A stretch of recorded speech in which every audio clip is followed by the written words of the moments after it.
Well, good afternoon. Thank you for coming on time. And for those of you who decided to move forward after the morning, thank you.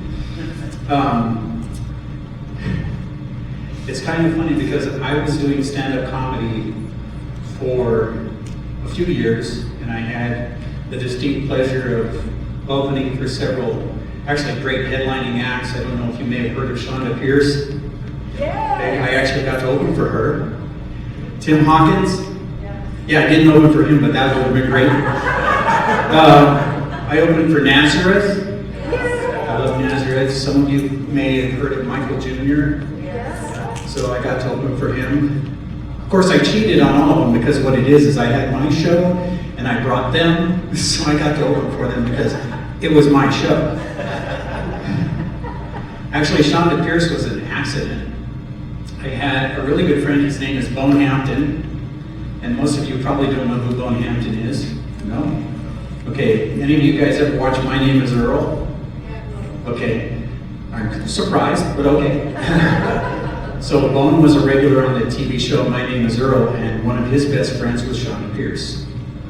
And so I invited Bone to come, and he says, hey, guess what? my comedy mom night is going to be in town. And he said, is it okay if I bring Shonda Pierce? And I'm like, are you kidding? Is it okay to bring Shonda Pierce to my little show? And what was funny is, sorry, I'm going to take off my shoe in a minute. I actually had it tied and I stepped on it. And, but it was funny because it was getting right to the time for the show and I didn't see Bone yet. And if you ever produce a comedy show and all your comics are not there at the beginning, you freak out a little bit. And Bone wasn't there. And he actually called and he says, hey, Shonda wasn't able to make it, this and that. So I'm up front and I'm starting to do my show. And I hear Shonda Pierce laughing in the back of the room. And I was like, oh, this is so awesome. This is like heaven.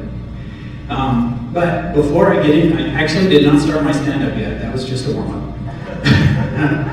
Before I get into the awesome world of everything stand-up, I wanted to educate you guys a little bit about the health benefits of laughing. A lot of us are familiar with the scripture, Proverbs 17:22, and that says that a merry heart does good like a medicine. But did you know that a merry heart isn't always laughter? A merry heart is watching your children get married, the birth of your children, the birth of your grandchildren, the birth of your great-grandchildren. All of those things are things that bring a merry heart. But laughter actually does more than some of those things. So I decided, rather than go strictly off of what the Bible says laughter does for us, what do medical experts say about what the Bible or what laughter does for us? One, it reduces stress. How many of you? I know for me, one thing that I like to do is if I get really stressed, I want to laugh. In fact, some of us, it's a reflex action. Things just go so bad, you just want to laugh. So it reduces stress. There's also short-term benefits to laughing. One, it stimulates your organs. One of the things that happens when you laugh is you take in more oxygen. When you take in more oxygen, your brain works better. You feel better. You relax better. Everything works well. It activates and relieves your stress response. Sometimes we get so stressed we can't sleep. Have you ever been there? I think I've been there. Try laughing. Because as soon as you start laughing, whatever it is that's breaking you down from being able to sleep, you will actually get tired and fall asleep. Now that's terribly funny. As a comedian, sometimes things run through your head. Something just ran through my head. Please don't do that when you're listening to me doing comedy. Do the laughing, don't fall asleep. That's what I'm saying. It can also soothe tension. If you have tension in your body. Sometimes after you've done a long workout, it'd be good to laugh because it does release the healing properties into your body to help your muscles heal. there are also long-term effects. One, it improves your immune system. It can relieve pain. Of any group in all the church, I think this group is most familiar with pain, right? We're going to talk about that when I actually get into the stand-up. It can improve your mood, right? So all of these things are great benefits, and if you're wondering where I'm getting this from, this is not Bob's great medical advice. This is from Mayo Clinic. Mayo Clinic actually published this article, so these guys know a thing or two about laughter. So, without any further ado, are you guys ready to laugh? Yes. Okay, did you know there's lots of different ways you can laugh? There's a right? Most people I know don't do that. But what I see mostly in this generation is this one. I'm like, let it out, it's time to come out. Let us see what you got.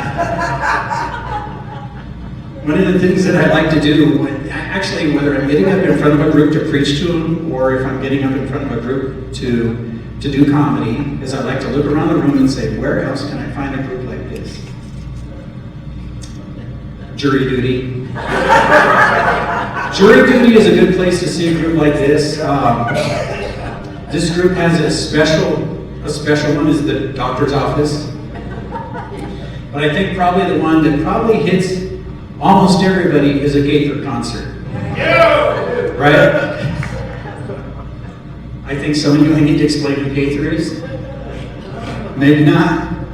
So, my wife and I, we actually went on a Gaither cruise, which I don't know if you've ever had the pleasure. They're doing a short cruise. They said they weren't cruising anymore, but now they just booked another short cruise. So they're saying it's their farewell cruise, but I think it's their third farewell cruise. So, but this time I think they mean it. So you might want to sign up for that. One thing about being up here at Pinecrest is I've been here for kids camp. I've been here for youth camp. This is my second year for senior camp, and you know it makes my eyes water. You know, what all I've seen happen in this room. You know, the lives that have been changed, decisions that have been made. But I think this year it's Bengay. It's the Bengay. Yeah. A little is a lot. That's all I'm saying. My eyes are starting to burn a little bit, so. My wife is laughing. She hasn't heard some of this stuff because when they asked me if I would do comedy, I thought we were going to be doing like 5 to 7 minutes because, okay, I'm going to break from stand up for a minute and explain how comedy works. In comedy clubs, there's an opener, and that's 5 to 7 minutes. There's a feature, and that's 10 to 15 minutes, and then there's a headliner, which is 45 minutes to an hour. This is a 45 minute to an hour thing. I have never done headlining material for 45 minutes before, so you may have noticed my digital cue card system here. It's reminding me what my next bit is. So allow me to introduce myself. My name is Tim. I was introducing myself to somebody at a table one time at a fellowship, and he said, hello, my name's Frank. I said, my name's Tim. He said, Kim. And I said, no, Tim. And he goes, oh, okay, Tim. And I go, really, it's Timberly. Okay. Now I feel like I'm out of balance. If it keeps going, I'm taking off my socks. But then people move from the front row. So, one thing I also like about coming up here for Pinecrest, at least for youth and kids camp, is that the pool's open. And I don't know if you noticed, the pool is not open. So I decided to check into why, and it's called Granny Syndrome. And Granny Syndrome is none of the lifeguards want to work when your grannies are up here. It has something to do with faking drowning. Some of you get a little carried away, pinching the cheeks. And some of you are constantly trying to fix them up with your grandchildren. So for that reason, the lifeguards went screaming down the hill when they heard this was seniors camp. And they decided, no, we're not going to do that. Not this year. But this group knows better than anybody that aging is an adventure, right? I know for me, I'm a late bloomer. Those of you who heard, yes, today is my birthday. I'm kind of sad because I'm 63. This is my jersey from last year. But it's okay because I was born in 62. So I get to keep the jersey. And it'll work for me. But this year I decided to do some crazy stuff because being a late bloomer, my midlife crisis started a little late. It started this year, so this year on vacation I decided to jump out of an airplane. How many of you have done it? Yay! 4 times. 4 times. Wow. If you haven't done it, don't. I'm just saying don't. I actually enjoyed it, but I can see how some people may not enjoy falling through the air at 120 miles an hour. Your ears go, and then the parachute comes up and then it's super quiet. It's like you're just looking around. As we were drifting down, I told because you can't jump by yourself. You have to have a tandem pilot. They call them tandem pilots.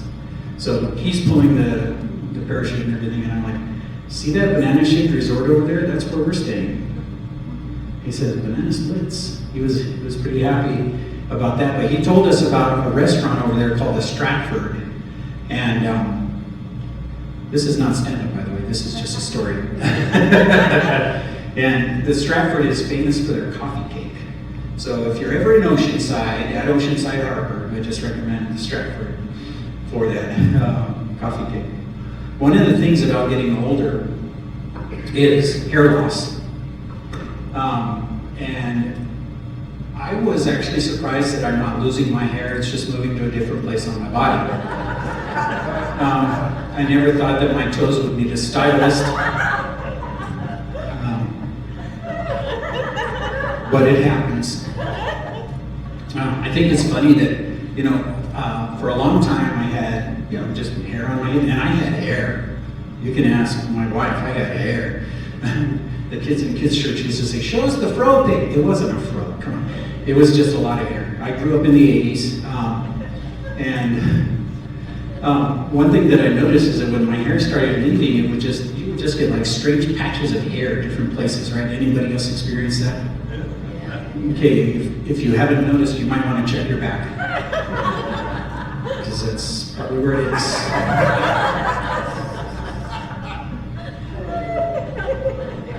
Being up here at Pinecrest, one of the things that I'm hoping to catch one day is Sasquatch. And I thought I did the other day, but then I realized it was just Bernie. Thank you very much. You got the joke, good. Another thing that happens as we age is waking up. Waking up can be an adventure. If you're waking up, you're wondering what's going to hurt. And then you're wondering what's going to work.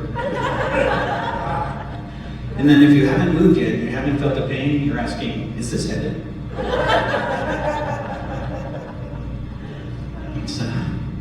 I'm sorry, there's just so much on here.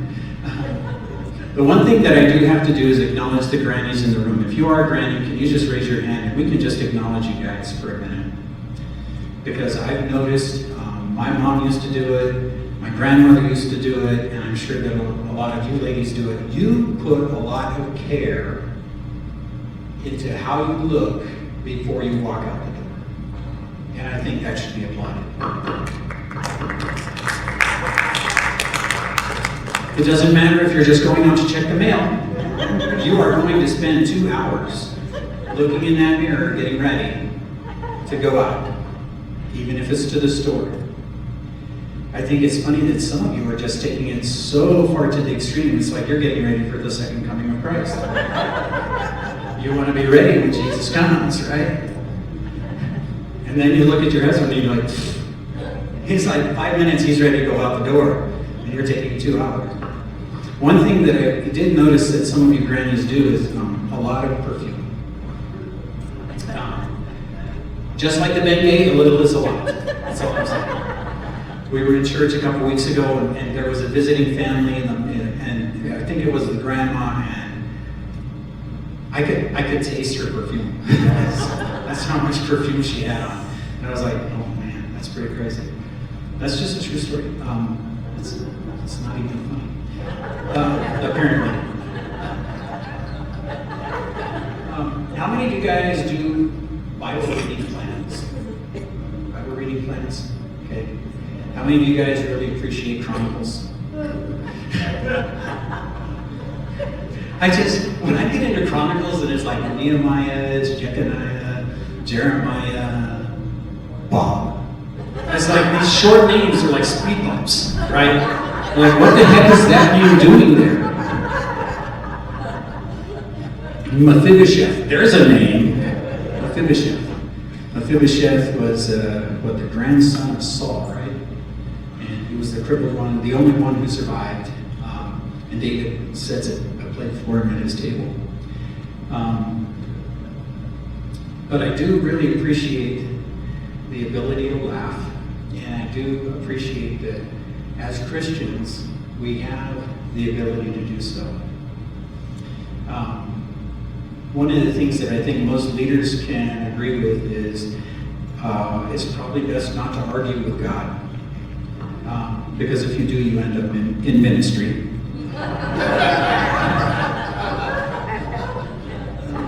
We have a few examples in the Bible.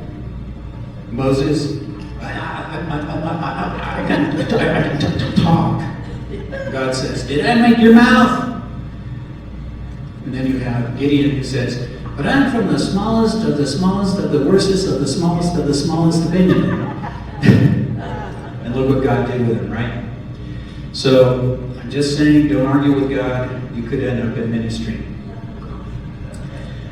But ministry people are special. There are a lot of special people in ministry. I think that Elliot Bland is special. One of my favorite people. I think that his dad's special. But then there are people who are special differently. I'm not going to pick on him too much because it's just not kind. But when I say that people in ministry are special, I'm sure most of you thought of somebody. Okay?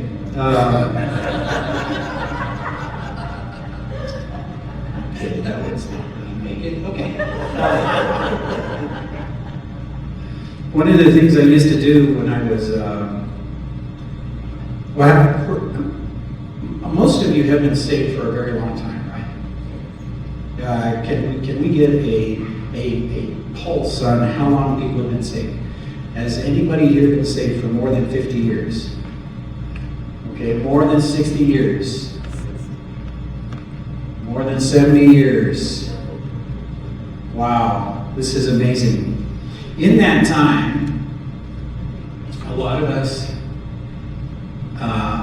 run into a lot of different ministry styles, different things that happen. We experience a lot of people who have different giftings and things like that. I have the gifting of dyslexia and DHD.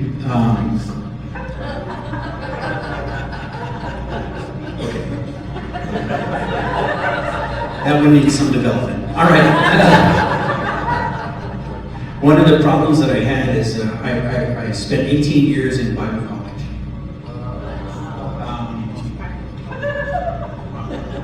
I did finally graduate. No, I spent 8 years as a student and 10 years as a teacher. And one of the things that I noticed is when I was a teacher is that students would laugh at my class. And I didn't really think about it too much until one day I went to a comedy club and I saw that people got paid for making people laugh. And it took me a little while, but I eventually caught up to them. But I am going to fast forward through these. When I was 25, I had been a Christian for 7 years at that point. Well, you would have thought I had been a Christian for 150 years. I had the Pentecostal pompadour. all the greats had it. My hand was like formed into this, you know, I was very pharisaical, and I was very hard on people. I actually looked a lot older at 25 than I do today, just because of how serious I was. My wife and I, we did have an opportunity to be children's pastors, and it was funny when I would tell people that I was a children's pastor, or actually, I would get introduced as Pastor Tim, and then people would say, "Oh, you're a pastor," and I go, "Yes, of a small church." And then people would often ask, "Well, do you do the same things that other pastors do? You know, like weddings and stuff like that?" I go, "If our kids are getting married, we might have a problem, and we need to change what we're doing." But one of the things that I did like about working with kids is they're easy to motivate. You hold up M&Ms, and they're gone. They will do anything for you for a bag of M&Ms. Or even a Snickers bar. Hold up a Snickers bar. And I was like, "Little Billy, you want this Snickers bar?" "Yeah, Pastor Tim, I want my Snickers bar." Okay, go memorize the 119th Psalm. Come back and tell me when you got it. And I'll give you the Snickers bar. So Candy was a great motivator in kids' church. Okay. I can tell that a lot of you people like music. Any particular types of music that we like out here? Country. Country is blues with a banjo. Gaither. Yes, I love the Gaithers. That's why we spent that insane amount of money to go to Alaska. Nobody's into emo punk? No. Ska? Screamo? No? Okay. I grew up listening to all kinds of music. One of my favorite music when I was a teenager was actually punk. I know you can't picture me as a punk rocker, but I was a punk rocker. I did not color my hair. I did not do all the weird things that other punk rockers did. I just listened to the music. I thought it was great. I saw the Ramones. How many of you know who the Ramones are? Yes. Okay, a couple. I saw the Ramones so many times live. I mean, I saw them live more than I've probably seen any other band, even since then. And it's just kind of funny, you know. Now I think about the songs and they kind of fit our group a little bit better. You know, I Want to Be Sedated, you know. Teenage Lobotomy. One that was popular in our high school was Rock and Roll High School, because my particular high school was actually used to make the movie Rock and Roll High School. They used our football team, they used our cheerleaders, they used everybody for that. And that's just a story, that's not funny, it's just a story. But one of the things that happens to me a lot, and my wife is going to bust up laughing right now, is I mishear lyrics a lot. Especially on like worship songs, that's all I listen to anymore.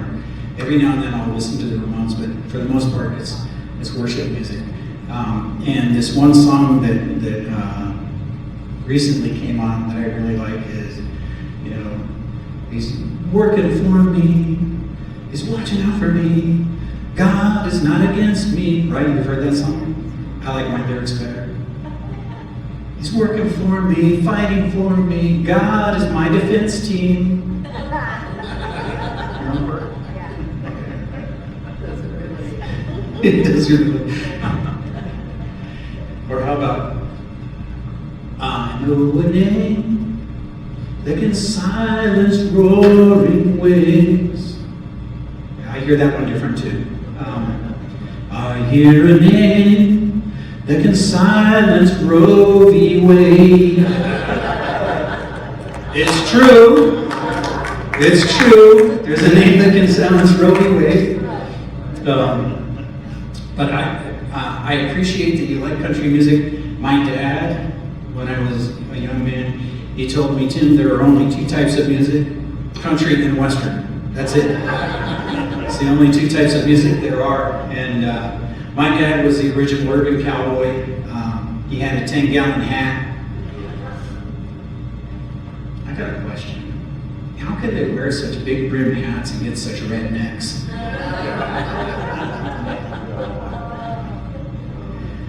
But he wore the Tony Lama boots, and I thought to myself, do real cowboys actually wear Tony Lama boots? I mean, if you're going to wear expensive boots like that, they're still going to end up in cow stuff. You know what I said? The funny thing is, I don't know that my dad ever did ride a horse, but he was a cowboy. He never rode a mechanical bull, but he was a cowboy. He was an electrical engineer. It's nothing like a cowboy. I remember one time we were up at, I know Visalia First is here, right? Visalia, okay. We were up just above Visalia at Three Rivers, Lake Cahuilla, and my dad, being a country western fan, is also a big beer fan. So he's out camping, and this one guy, a younger guy, has his country music cranked up. And my dad, the guy's country music. He said, "Now that there is music. It ain't no rock and roll." And so I thought these two were going to start fighting, but the guy actually agreed with him, and before I knew it, by the time we left, they were promising to name their kids after each other and just, have a good time with that. But there are two types of music I'm not particularly fond of, and I bet you're going to be shocked. It's rap and hip hop. How many of you guys are fans of rap and hip hop? Okay. I am not a fan of rap and hip hop. I'm listening to it more. Not that I have a choice. I live in Los Angeles. And sitting in traffic, you get a lot of it. And one day I was sitting in a traffic light, and here comes a and I'm making a left turn with my foot on the brake. And I'm trying to find out where this noise is coming from. And I'm looking in my rear view, I'm looking around, and I eventually found it, Gangsta Granny.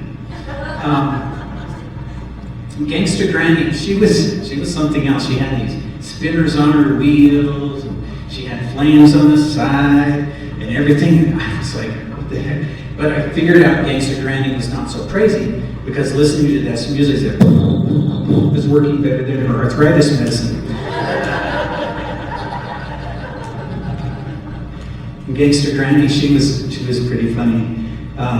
As I was sitting there watching her, I was thinking to myself, how did she get all that on her scooter?